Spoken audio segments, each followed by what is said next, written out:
Welcome back to the Haland Sports podcast, and we have another Futbol After Show.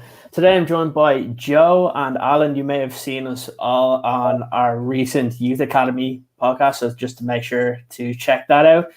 But look, we're back today for another Futbol After Show to kind of dissect some of kind of the key things that have been happening over kind of the last week. I know there's a game on at the moment, but I guess the quick thing to kind of go on and talk about is the game yesterday between Crystal Palace and Man United, because that's where a lot of the kind of paper talk and a lot of journalists are out there talking about that game. Before we start there, Joe, how are you doing today? It's quite an ironic question, that, mate, as we've been talking about yesterday's game. They say don't let it affect your mood, but it does, doesn't it? You know, it does get you down, and it's depressing, and it affects what you do as well. Like I just said to you boys off air, I've been avoiding social media like the plague because I just can't be doing with seeing people moaning and just adding to the depression. But look, I'm all right generally, I suppose. Can't complain in terms of general, but it's my football team at the moment is definitely testing my patience. Yeah, that's a perfect way to kind of sum it up, I think, there, Alan, is Manchester United really like to test the patience of their own fan base. Yeah, I think I finally found my cure for getting to sleep. Yeah. Like I think the joke going around yesterday was the fact that there was so much missed that it really helped with the kind of viewing of the game because it was just that bad. Look, when Gary Neville is there talking about how boring and how bad the game is, you know you're doing something wrong. And look, I think we'll start with a quick review of it because we don't want to. There's not really too much to kind of actually talk about in terms of the game, but the fact that, Joe, we'll start with you, that it's been 4 hours since United have scored a goal, and the other stat that really kind of was there for me was the fact that we've drawn more nil-alls this season than under the season of Louis van Gaal, which seemed like we did it every week. So, first of all, I guess, what's actually, in your opinion, what's going on? The fact that we've had so many different periods of this season. We've had times when the football is really good, times that it's been real bad, times where people think, oh, the manager might get sacked, and then times where, look, we were top of the league a couple of weeks ago, and now we're 13 or 15 points behind Man City in second. Look, I just think the squad is just on a massive knife edge all the time. You know, if one player isn't quite playing well, it just affects the whole balance. If one player is injured, it affects the whole balance. You look at Paul Pogba. I think, look, I feel quite contradictory saying this because I've been one of the first people to sort of criticise Paul over the last sort of couple of years. But if you look at how well he was playing just before his injury and what he was giving to this team, you can see where we're missing. You know what I mean? That lack of creativity coming from that slightly deeper midfield position, or indeed on the left, wherever Ollie played him. United are really missing that. And it's not just Paul, sort of, and Paul's ability. I think it's what Paul offers to the other members of the team as well. I think, obviously, you look at when Bruno's been really good for United after Project Restart, that sort of coincided with Paul being in the team and playing an integral role. And then, obviously, we were all loading Bruno when we were sort of at the top of the league and how he'd helped us get there towards the end of his first year. But again, that's also coincided with Paul being in the team and playing really well. And I just think Pogba takes that burden off of Bruno a little bit, and he's another outlet, and he's another player for other teams to worry about. I do feel when one of those don't play, nobody has to worry really about threats from other positions, especially from a creativity point of view. So that's the point for me. I think it's just how fragile this squad is, and just how every week, if everybody's not on their game, it's just on a knife edge, because you just don't, you can't say that this team can sort of play at 80-70% and still come through and win games. They need their best players to be on form, and they need the best players on the pitch. Yeah, it's very worrying, because we look at these games and it's not like they're playing poorly against the likes of Liverpool, Man City, and those. Like, it's Crystal Palace, Newcastle, West Brom.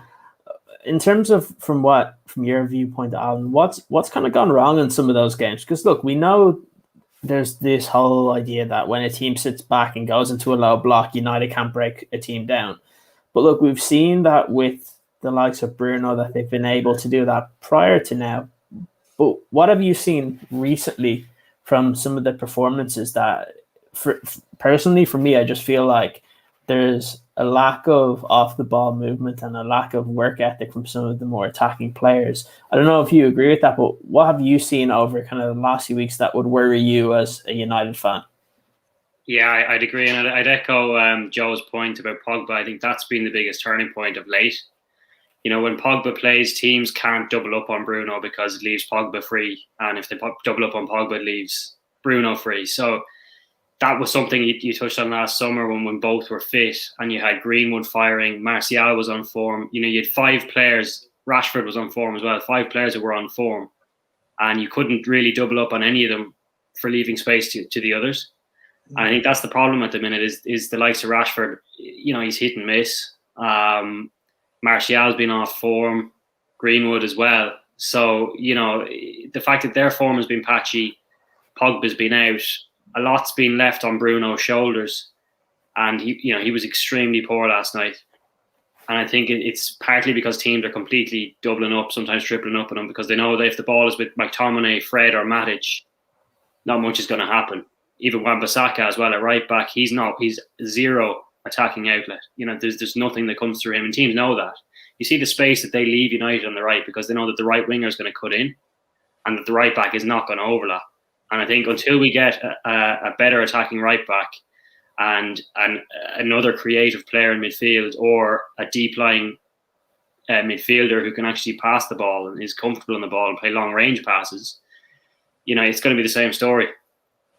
Yeah, that's a big problem, Joe, because we mentioned it a lot, that the fact that when Bruno's the only one in there that can really create, and there's not that next player. It used to happen with Pogba. Every time we play against the top side, they just put 2 players in Pogba and he'd be nullified from the game. The only time it didn't happen was when he scored those 2 goals against Manchester City.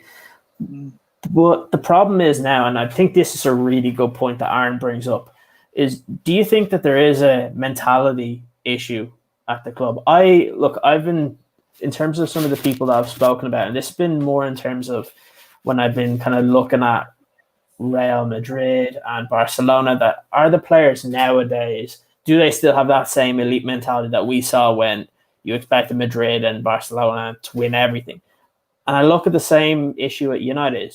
Do we have a group of players now with that elite mentality that when you're not winning, that you will do absolutely anything you possibly can to score that goal or to change the game to win? No, we don't, and we haven't had it for a long time. I don't think is a simple answer to that. And I think what we have seen, you know, I think Ollie can be criticised for certain things, but what I would say we have seen under his regime is a move towards trying to sign players who are not only good footballers but are better characters. You know, I think he's obviously looked at Bruno and what he was all about at Sporting, and obviously he's brought him in. They brought him in to be more than just the player that he is. They know that he's someone who's got that elite mentality. I think they thought they may get that from Harry Maguire. I'm yet to see that really from Harry Maguire yet, but I think that's what they thought they were buying. I think that's what they thought they were paying 80 million for, as well as a good defender. I think they thought they saw a sort of leader in there, someone with this world-class mentality. Like I say, I'm yet to see that from him yet. There's players in that squad who've won a World Cup. Paul Pogba, you could say that he's got that elite mentality, but again, to be fair, in all fairness, it has been sporadic at times. We've not always seen it from Paul, unfortunately, which is a shame, and one of the biggest reasons he does get criticised. But then you look around the rest of the team, and is it really a surprise? Because you look at a lot of the members of this squad, and a lot of them haven't really tasted much success in their careers, to be fair. I mean, you've got Nemanja Matic in there, who you could argue, you know, he's won a couple of league titles. Obviously with Chelsea, you know, he knows what it takes to win things. But then you're looking at people like Rashford, you know, he's obviously, since he's broke through, the club's not been at the top of the league. Martial the same, you know, McTominay the same. There's a lot of these that sort of, you feel like they need to experience just some success just to get them on the springboard towards more. And this is why I think we said a few months ago on a show we did, Kieran, where we said, look, whether they win the title or they don't, it's just really important for these players to be involved in a title run-in of some sort, just so that they can feel what it's all about. And, you know, people might say they're in a title race in January, but I don't feel like the title race starts in January. I mean, we're 26 games in now. I would say if you're still sort of within 5 points to the top of the league with 10 games to go, then I think that's when the title race starts. So you could argue come the end of this season whether United have actually ever been in a title race, because we'll see how it ends up. But right now, they're certainly not. And then when people thought they were, I thought it was too early anyway. So I'm not sure. But you feel like that's what they need. They need to either be embroiled in a title race, or they need to win a trophy, whether that be an FA Cup, a Europa League, just something that just shows them that actually they can win something and actually what it actually takes to get over the line. Because there's just too many in this squad at the moment that just doesn't know how to get over the winning line, I don't think. Yeah, that's a really good point. That, look, until you experience winning, it's hard. But then I go back and I think of, well, you look back on that Leicester team that won the league, and nobody in that team had won. You look at the Liverpool teams when they won the Champions League just recently. The majority of those players hadn't won anything. So, to a certain extent, I think I completely agree with what you're saying. But then, I do think that the players have to really take an onus on themselves, that they have to look back at what do they want their careers to be defined as. We've seen some of the United greats where we think of them now, yes, they're great players, but now when we talk about them, we talk about everything that they've won. The problem that a lot of these United players now are going to have is the longer this goes on, the more that they actually will, when we look back on it, people won't talk about them as much, because when you don't win things, people, like, it's the whole saying, nobody remembers who came second. So that's the problem. And I completely agree with you, Joe. I know I was saying it the whole time. Everybody was getting overhyped about United being first in the league, and with, what was it, still 20 plus games half the to season go. gone, wasn't it? Yeah. Half the season gone, yeah. No, I don't even think it was just half the season. It was a little bit more. And for me, I know you would say 10 games. I don't look at a title race until roughly about 30 games have been played. And if there's still two teams in it, for me, then it's a title race, because it's kind of a sprint to the finish. Because, look, we talk about how the Premier League is a long season, that the league is the hardest thing to win, no matter what you say about, like, the Champions League, the Europa League, FA Cup, anything like that. But the league is the hardest, because that tells you who's being the best team over a full season, and not who did you draw in a quarterfinal or a semi-final. My next point that I think is important, and it's really hard to really quantify kind of which one is correct, and I'll bring this one to you, Alan. Do you think that this is a player problem? We can talk about mentality or just kind of the actual quality as well. Do you think it's a player problem, a coaching issue, or is it something different altogether, or is it all of them kind of put together? It's a mixture, but I think the culture is just so wrong and so bad, and it's top down. You know, I don't want to hog the airways again with how bad the club has been run, because we've all listened to that and we're sick of hearing it. But when you have a goalkeeper on 375 grand a week and he's performing as poorly as he has been, you know, that trickles down. You have Martial on 250 grand a week. You know, what incentive do these guys have to do anymore? You know, they've made a fortune. I'm sure if you look at the Liverpool wage structure, I think Alisson was on 90 grand a week. And I'm sure there were lots of bonuses and kickers for them winning the league. You could see the motivation. I'm not saying players are solely motivated by their bonuses, but I don't think there's the same level of motivation at United. And that comes from that top down and what's being created from this wage structure, which is just gone. It's taken a life form of itself. And it needs just stripping back to the point of, you know, we'll get into it, I'm sure, in terms of what players need to come and go. But De Gea needs to go. Simple as. You can't have a guy underperforming on that amount of money. Problem is, who's going to pay him even a fraction of it? But I think so. The culture is an issue, and I think the players can only do so much within the culture. I think I could give you probably another podcast on what my views are on the manager. I think it was incredible that we overlooked Pochettino. There's, it's just insanity in my eyes. So I think Ole's done a very, very good job in terms of taking us from where we were to where we are. But I feel he was only ever going to take us so far. So I feel we're limited in a sense. Tactically, we look inept when teams sit back. We look clueless. If you compare us to Manchester City, and I know they have a very good squad, but if both teams are playing their full fit 11, I'm not sure there's much between both squads. I think our attack is just as good as there, but they look so much better drilled in attack. We look clueless. We look reliant on individual moments of magic. So there is a coaching issue. There's a culture issue, and yeah, there probably is players are the issue as well. It's three-pronged. So I'm spreading loads of joy and positivity, but that's the reality. We need probably 4 or 5 new players. We need to upgrade the manager eventually. Let's be honest, and we need to have a guy in charge of contracts who actually has a clue about football and what players are worth. Yeah, that's the biggest issue I've had. Look, I know in a future podcast, Joe will be talking about the Glazers and stuff. And I mentioned something to you in kind of the group chat yesterday that I hate when I see everything online when United lose that I go straight towards the Glazers, because look, we all know that they're bad owners and we don't really want them there because of how they took over the club. But when people just go and straight away blame the Glazers, I go back and think, well, they're not the ones making the decisions when it comes to the recruitment of the club, the recruitment of the manager, how the processes work. They pay somebody to do that. And unfortunately, the likes of Ed Woodward, Matt Judge, and really everybody else that's on that level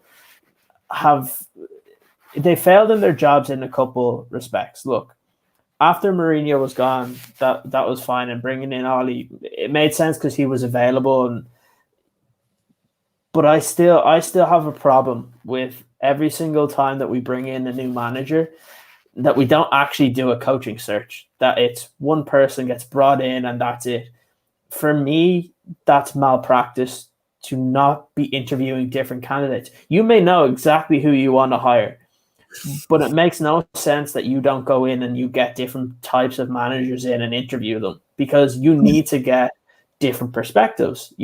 Because you never know when some manager might provide you information that you can use, that you can actually improve your systems at your club. And the only way of doing that is actually by kind of interviewing. And it's one thing that I've always had a gripe of. And I know the way people want to say for football is that, oh no, you know what manager you want, you bring them in. But that's actually not true. You look at some of the better clubs out there that have brought in kind of successful managers in, that they've actually gone out, they've done their coaching search, and it's actually worked out because they have those systems in place. Unfortunately, at United, we don't have that. And you see it kind of, it trickles down from the likes of Ed Woodward, Matt Judge, to the manager, to the players. And there's just this big imbalance in the club. And then also you see that on the pitch as well, Joe. Look, I don't want to get in too much into whether Ole should be here or Ole shouldn't be. Look, he's the manager, and he's going to be the manager for the rest of the season, no matter what happens. I think it's far-fetched for people to believe that if he loses a couple more games, that they're just going to sack him. They're not. They're too far into the season now, personally, where I think that that's going to happen. So then what does he need to do to kind of turn this around? We've seen it before. But before what was happening is we were getting poor results. Maybe the defense was leaking goals, but we're seeing positives in the attack. Right now, we're not seeing positives in the attack or the defense. So what do you think he needs to try and change really coming up this summer? Because it's a big year for Ole. He has not even 18 months on his current contract left. Look, it's really tough, isn't it? And whenever I give my thoughts on Ole, I suppose people probably label me as an Ole inner. And I can tell you now, I'm not an Ole inner or an Ole out. I've said this many times before. What I have said is, if people think that United are going to be successful by just changing the coach, I think it's quite folly to think that, because I think there, like Alan touched on, like you touched on, there's so many more issues around this club than just a coach. And I think it all starts with recruitment. I've said to you before, I think we've recruited, Kieran, for managers, for coaches, rather than for a system. And what you end up with then is you end up with a group of players that are greatly imbalanced.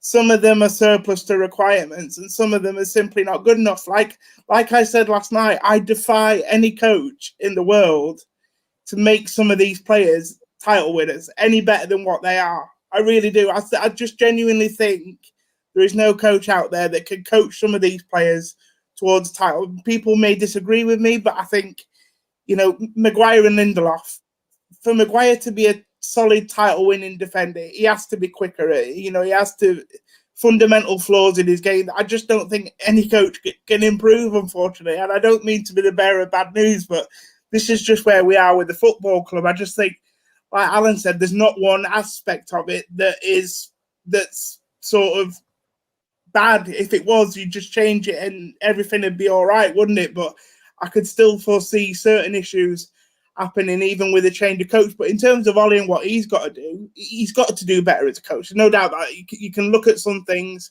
and there are flaws in his coaching. I agree with that totally. Some of the tactical decisions that he makes, criticism last night because obviously it took 74 minutes, I think, to make a substitute, and that doesn't look good.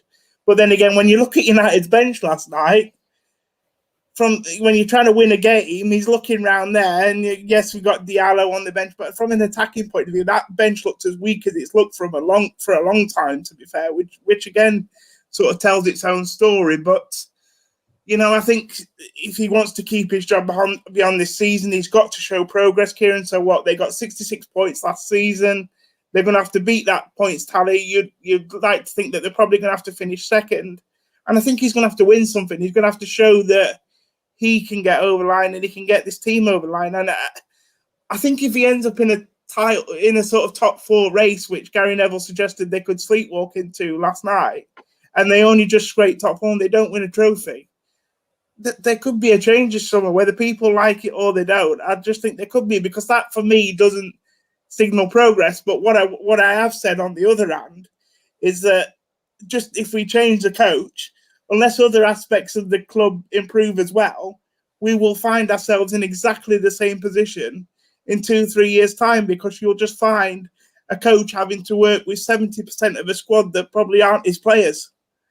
And that's where we're at, and that's what I think has got to be addressed before anything. The project, the system, the philosophy of the club, it's got to be more clearly outlined and obvious to some of these top managers, because that's my other concern, like I said to you in the group chat yesterday, Kieran.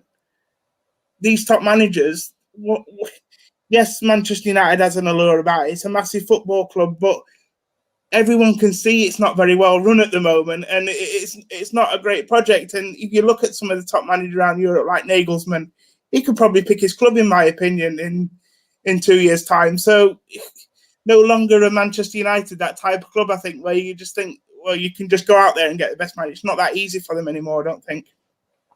Yeah, look, I know talking about this is kind of hard to hear when you look at kind of the way this has been built, and the fact that you look at a coach that might not want to come to the club, that you look at how successful it's been, but you have to look at, if you're a manager, not only the club that you have to look at, you actually have to look at the players that are there. And that's kind of what I wanted to do today, to have a bit of a kind of analyze what is kind of the state of the squad at the moment. Because at the start of the season, the midway point of the season, a lot of people were saying how good this squad is and how balanced it can be up against some of the other teams vying for the title.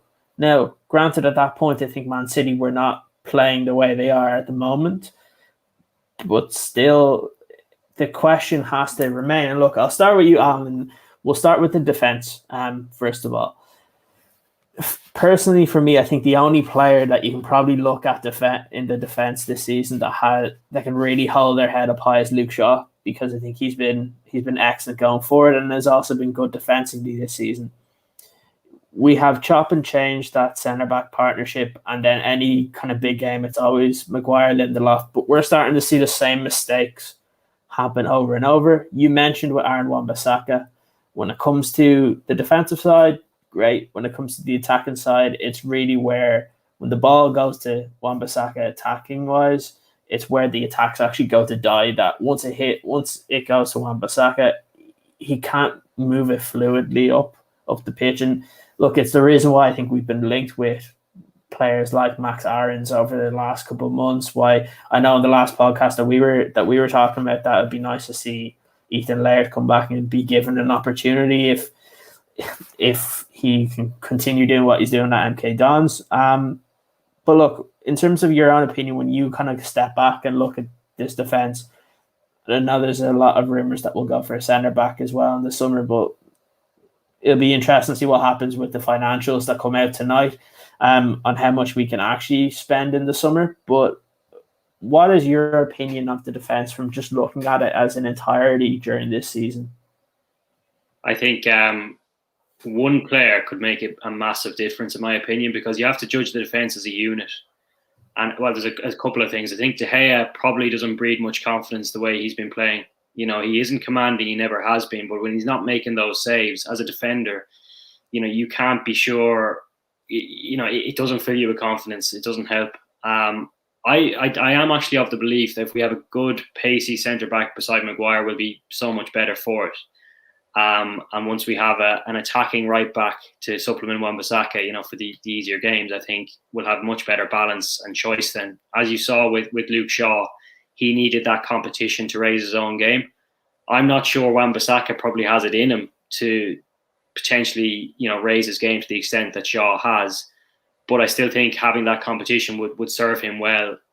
He needs to be rotated. I don't know how many games he played last season. Maguire as well. They played a crazy amount of games, and that doesn't help. But I do think as a unit, if they had more assurance in the keeper, you know, if Henderson did say come in and he did come good, it would be a massive thing because the defenders would have more confidence then. If you had a pacier centre back beside Maguire, we could step up higher on the pitch, which would make it easier in games where other teams sit back. I think a more attacking right back, as I've mentioned before, would make a huge difference because if you saw it last night, the amount of space that was on the right-hand side of the pitch, Palace were more than happy to allow Wan-Bissaka to have the ball because they knew nothing was going to come of it. And what frustrates me with him, he gets into good positions and he turns. You know, I don't know if it's a lack of confidence in his ability. And again, maybe that will come.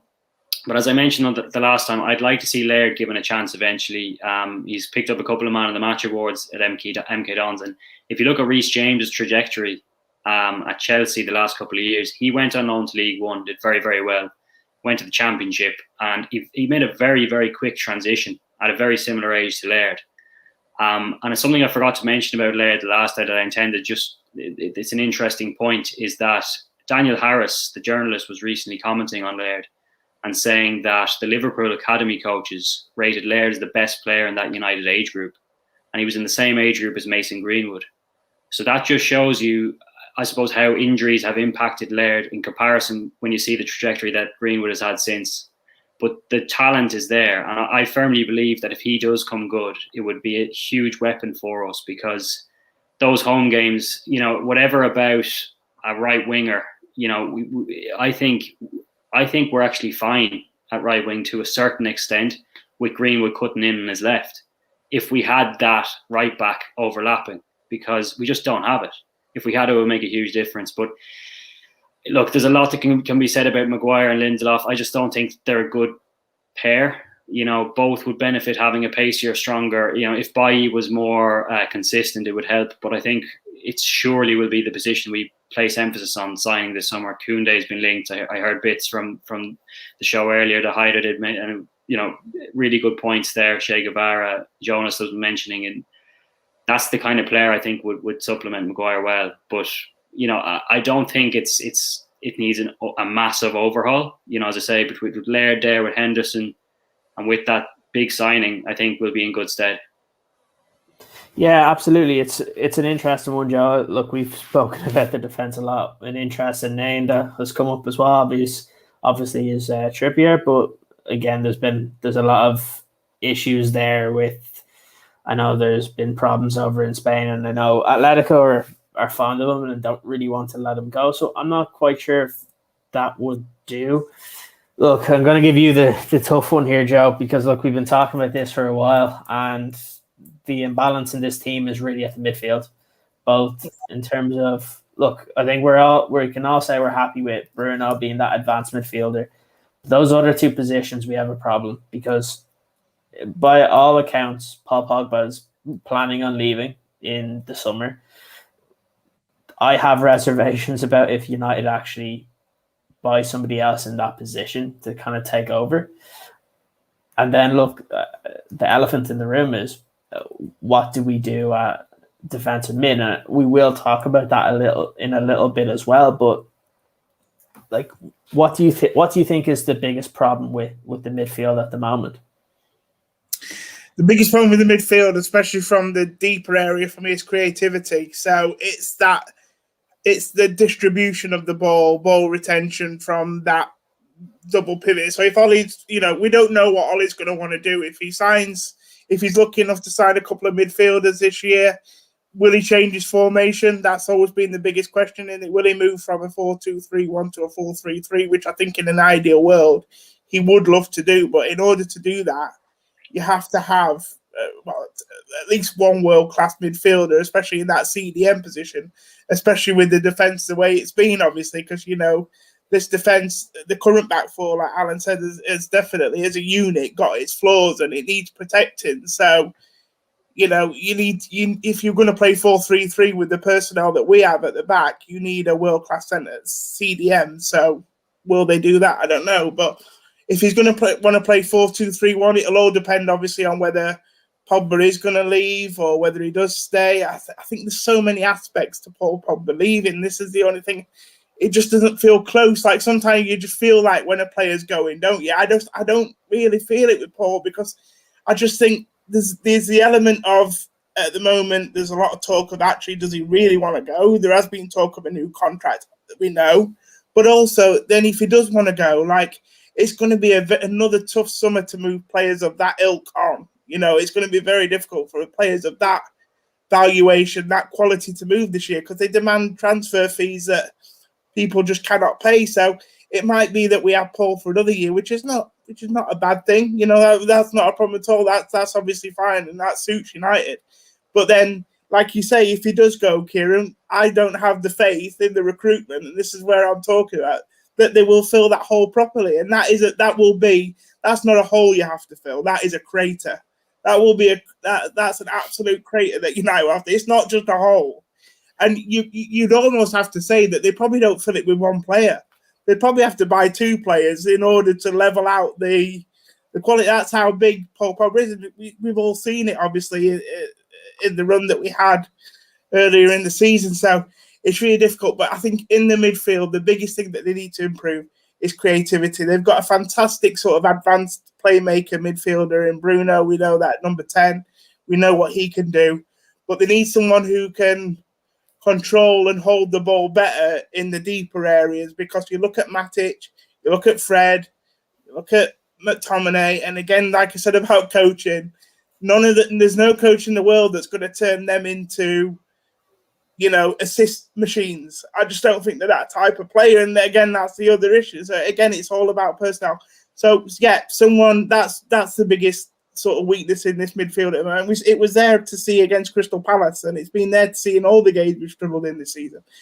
If Bruno doesn't assist a goal from midfield, who does? You know what I mean? Your next probably assist, the biggest production of assists is probably from the left side with Luke Shaw this season. So, and teams are just getting wide to it, Kieran, because they know now that United want to attack down that left. And like Alan said, the teams will just push United. If United go left, they're aware of the danger. They leave that right side free. United need to show that they can attack on both sides, so that when they come forward, teams don't know which way they're going to go. Because at the moment, when United are chasing a goal, they're always going to gravitate towards the left. Yeah, absolutely. And look, I think the deficiencies of this squad is very obvious for us to see. For me, it all comes down to that balance, and we just don't have it. And the problem that I see is that you see the imbalance in pretty much every single aspect of the squad, from the attack, where we talk about we always like to kind of go from the left, which has been the same problem we've had for years now. in midfield, like you said, we don't have that extra creative player when Bruno's not playing well. We also don't have that defensive mid that can shield our defense either. In defense, you don't have that really good pairing at center half that you really, really need. And you see the and yes, it might be the fact that it can take one player that can actually shift it. You've seen it with City this year with Ruben Diaz. He comes in and that defense looks so much better. But the problem is, it's United is they've brought in probably Bruno as one of the few players that you could say has come in and has changed the team. Other than that, you haven't seen many areas of recruitment that has done that, and that's the biggest issue. And look, the main 2 points that I'm going to bring up at the moment is, look, we know what we need at the right wing, and something needs to give there. Either you stick it out with what Alan said with Greenwood out there, and you need to improve then right back going forward, because you need to have somebody that's going to threaten from that side, staying wide.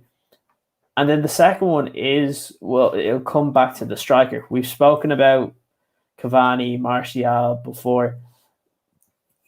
Really, we look at what type of striker do United need, because we know that we need to get one of those goal scorers in that we haven't had in quite a long time. If we really look at it, we haven't had a proper goal scorer at United since Van Persie and Rooney were gone, and that's the biggest issue. I know I'm going to kind of feed into one of the main kind of talking points this week that a lot was going on, was all about Erling Haland. So I know there was a lot of reports this week that there was 6 teams that he would be willing to go to after Dortmund. Now, I also read a report that apparently that his release clause is actually going to be a lot higher than people realize it, and that it would be over 100 million. What that makes me think is maybe there's going to be an extension with Dortmund to get that money up, because if they have 5 or 6 teams that are interested, somebody's going to come up and pay that money for Haland. So I'm going to give this one to you, Alan. So two parts of this question. One, what style of striker do you think United need to target? Because obviously you can tell that Ollie's not happy with the strikers he currently has. Probably Cavani's the only one that he feels he can use in a striking position. And then 2, if you were looking at Haland and this is the next step of his career, what club do you actually think would be best for him to go to, considering just how good he's been at such an early age? It's an interesting one, because Haland in style is relatively similar to Lukaku. He really is. He's a better version, and I think he'll be more prolific in his career. But, that's the type, and it's one that we got rid of. And even Cavani, I have to say, like, he's done very well individually. He scored a few goals, he's worked hard. I don't think that the front three as a unit have looked as good when he's played in comparison to, say, now I know there's other factors, but last summer, I'm not saying Martial has covered himself in glory this season at all. He hasn't. But when that front three were linking best was when he was number 9, in my view, in terms of what I've seen in the last 24 months. If you include Lukaku, even go back to Lukaku's time. And I read recently in The Athletic that United were looking for a Lautaro Martinez type striker, not necessarily him, but I think I'd be kind of, if we do miss out on Haland, I don't think it's a disaster, in the sense that the chances are that kind of Lautaro Martinez type might be better suited in terms of bringing the likes of Rashford or Greenwood into it more and linking play better. And an interesting point on this is Inter. I don't know if you've been reading up on their finances, but they owe United quite a bit of money from that Lukaku deal. They have Chinese backers who are skint, for want of a better term. So there's talk that United might be actually looking to try and get some players in exchange for that outstanding credit. I think it's 51 million or something. So there is a chance that Martinez could be the striker that we go for. But ultimately, I think when I've seen United play the best football, it was last summer when they had Martial at 9. He was in form and he was linking play so well. Rashford was on song. Greenwood was on song. When Cavani plays, I don't see that link up as much. Cavani is more in the Haland type, Lukaku type. I know he works very hard and does a lot, but in terms of that link up play, I don't see it. So, for me, Haaland's a fantastic player, but in terms of where we want to play and how we want to link our front three, I don't think it's a disaster if we miss out on him. Yeah, it's a really interesting point. I was reading those stories as well this week about the Inter Milan one. I know the first one that came out I know it came from Italy, and it was a little bit inaccurate in terms of that they owed them like this year or right now, because I know that deal was restructured for Inter to pay next year.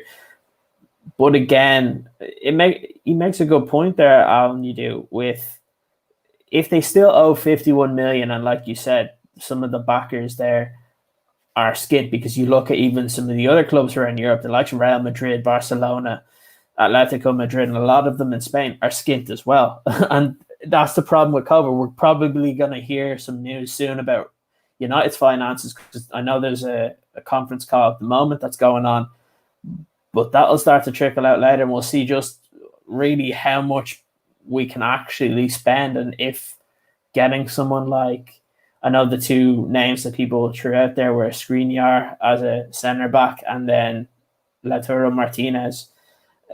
Again, this is one of the things that kind of gets to me, is that anybody that watched him before he went to Inter Milan knew he was a pretty good striker. And it's that kind of recruitment model that United need to try and kind of tap into and get some of those players before they become these really top level players. It's like the story that came out during the week of Erling Haland when he was at Molde, that United were going to sign him for something like 3 or 4 million. Because of the wrong timing of a phone call, he goes and he doesn't join the club. And it's little things like that you start to look at the leadership group, and it's a problem. The last topic we're going to talk about, Joe, and we'll spend about kind of 6 or 7 minutes on this, is the defensive midfield position, because this is a really big issue, and it's one that a lot of fans talk about. We've seen so many different names out there. What I'm going to try are a couple different scenarios for you, and what you think would be kind of one of the good ideas, that what you would do anyway, or what you would like to see as a United fan. So we know that something has to happen with the defensive mid position. So we can either look at the internal candidates, right? So the current players in the first team squad that you can look at are probably Matic, McTominay, and Fred. I think we can all agree that there's no long-term answers there. If we were looking at any other internal possibilities, you look at Jimmy Garner currently playing at Nottingham Forest. I know they want to keep him on next year now. I think it was Chris Hughton came out today that was talking him up, and that he's had a really good start to his life there. And then we saw last week or the week prior to that Axel Tuanzebe played there. And I've been working on a story of would he be actually suited to play in the defensive mid position, which it's a tricky one, because look, he has traits. He has good defensive awareness. He's very physical. Has really good engine, good motor, that he doesn't tend to get tired. But then you look at it, and is he as progressive as we want that defensive midfield position to be? Then it's the other side of things, that do you have to go into the transfer market to bring someone in? We've heard of the likes of Ndidi. We've heard of, I know before there was rumors with Kante, Zakaria, and there's many others that we've been linked to. But the problem that we may come to is the whole idea that the funds, because we don't know what's going to happen in this transfer window. From what everything that's leaking out is, teams aren't going to have that much money to spend. The only teams that will probably spend are PSG and Man City. So you looking at this from where we've analysed kind of some aspects of the team, what do you think are kind of the best options for United going forward? Because look, this is one of the positions that they need to improve on. Personally, I don't think they're going to improve on it this summer. I think they're going to stick with what they have. They'll probably bring back Jimmy Garner to play a lot and kind of slot him in a couple games here and there. Because look, he's playing in the Championship, and like Alan said before, we've seen the likes of Reece James, Mason Mount go from Championship to start playing in the Premier League. So, as a United fan, how would you feel about maybe seeing someone like Garner, or again, we could use Axel as an example of being tried in that position next year to have something different, versus going into the transfer market and maybe going for a defensive mid instead of whether it's a striker, a right winger, or a centre back? I'm quite conflicted on this because for me, the CDM position I think is quite a red flag. I think it's a big thing for United. I think it could really open up a lot of possibilities in terms of it would give them more flexibility in terms of the formations they play. They would have that option if they had a quality CDM. Some games they could switch it up to 4-3-3. There's no reason if that CDM is comfortable on the ball why they can't stick with a 4-2-3-1. I just think one player would open up the possibility for them to have a bit more versatility from a formation tactical point of view. But like you, I don't think, from what I'm reading, Kieran, I don't see it's high on their priority list, to be honest. I think the only way they probably bring in a quality midfielder who may be a hybrid is if they sold Paul Pogba. I think they would have to bring in someone in the midfield then, because you have, like we said before, you have to replace Paul Pogba. That would just be criminal if you don't. I mean, that would be awful. But if Paul Pogba does stay, I think they'll probably try and get through with what they've got, like you mentioned there. Because I do think, looking up the noises coming out in the media and in the club, centre back, I think they're absolutely nailed on to try and sign a centre back this summer. I'm going to say try because there's never any guarantee for United. I think they'll try and sign a centre back for a year, and then I think there'll be an addition in the front line, whether that be a striker or whether that be a right winger. I think that's where they'll look. They'll want to add something to that front three, whether it be the centre point or the right side, and a centre back. But for me, like I say, I think they should be looking at that CDM, because I think that opens up a lot of possibilities for them. And then if they go in the market, it's all the names that you've mentioned there. The Ndidis, I think Zakari is another name. Is a player that I don't know a lot about, but I know a lot of people are mentioning him, obviously, and players of that ilk. But look, Axel did okay when he played there, second half for United. But look, I don't know how your article's shaping up, Kieran, and I don't know the stats, but I would worry about Axel playing there from a distribution point of view. So he's certainly not going to add any more creativity than we already have there. That's the issue. And I look at it, if you want to cure that issue, does Axel help that? No. There's no doubt that he's probably a better defensive shield for the back four because he is a defender. So you would hope that, in terms of from a defending point of view, his game knowledge will be there, and he can help for that point of view. You wondered whether United could do something clever if he plays in that role, where at times they can drop back into a back five, like a back three, if you know what I mean, and defend like that when they're not in possession. But again, is that a bit tactically advanced for the coaches setup that we have at the moment? If we have talked, and I think it's fair. Could they be clever in that way? Look, everybody wants to see these young players get game time, and I'm no different. But at the same time, they have to be good enough. At Manchester United, we're not in a situation where we can play guessing games with players and gamble on players anymore. We need to be sure. I'm happy for these players to be involved in the squad and to play, but they cannot just play because they're an academy product. They have to be able to play because they can bring something to this team and they can add something to this team. That's made my biggest argument with Scott McTominay, Kieran, as you know, and a lot of people's biggest argument. The fact that, it's Scott McTominay, he's all about passion. He gets it to be a Man United player, therefore he should play week in, week out. Well, yeah, you can say that, but at the same time, he needs to add something to his team that it doesn't have at the moment, and he doesn't. So, yeah, you're fighting with yourself, aren't you? As a Manchester United fan, you want to see these young players play because it's what we're all about. But it's 7 years now and counting without a league title or even getting close to a league title. And it gets to a point where you think to yourself, not only that, these young players need elite players around them, Kieran. The reason Ferguson was so successful at bringing young players through is because they were coming into a successful dressing room, coming into a dressing room full of winners. These young lads are coming into our dressing room now. They're looking around and where are the winners that they can look at and breed confidence from it. And it's only fair to these guys that you give them the environment to flourish. And I just think, as nice as it would be to see Axel and Jimmy starting every week for United, is this really the right time and place for them to do it as a Manchester United player?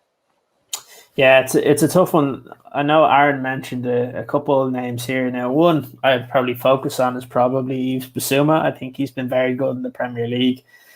It's a tough one. Personally, I don't think, and yeah, I'll probably have an article out the weekend as long as I can get actually the time to get it posted. But yeah, it could work in terms of a short-term thing, but it's not a long-term solution for United. He can do a job. We saw him do it for, I think it was under Louis van Gaal. He did it. It was either for Louis van Gaal or Jose Mourinho for a very short period of time. But look, he's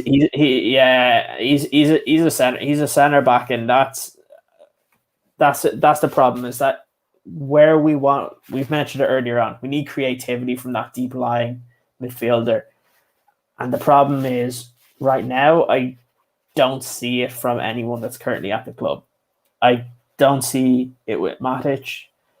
McTominay, I think he's more suited to when he's playing a little bit further forward.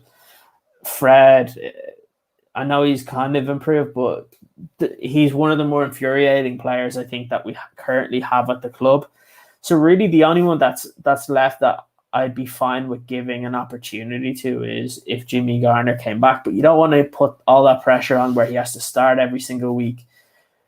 So it is one of those that over the next year or two, United are going to have to improve on that. Look, we may not be talking about this next year if United bring in a top centre-back and suddenly the defence is doing a lot better and you don't feel like you badly need a kind of defensive or a holding midfielder.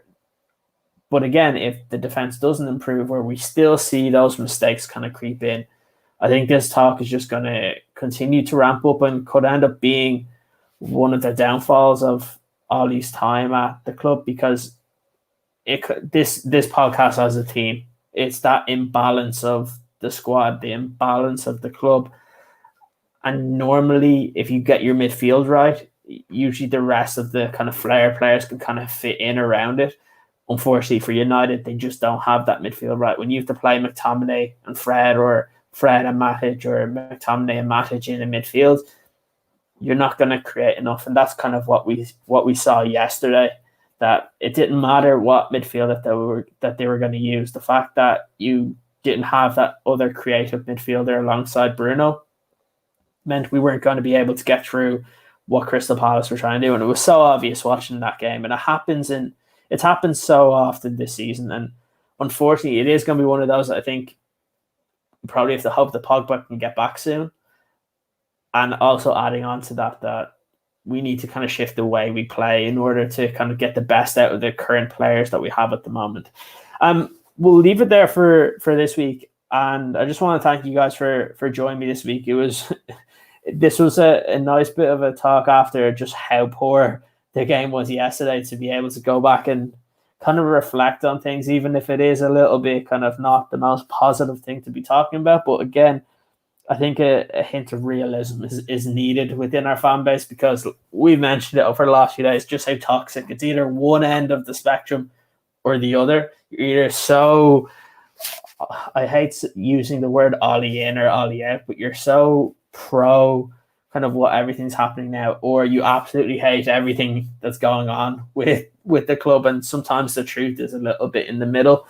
But yeah, I just wanted to say thanks for joining me today. Again, just remember that the podcast will be available on Spotify, Twitter, Instagram, YouTube. Just make sure you go over and you subscribe to the podcast, and we'll be back next week for another Football After Show. So thanks for joining me today, guys. Cheers, Karen.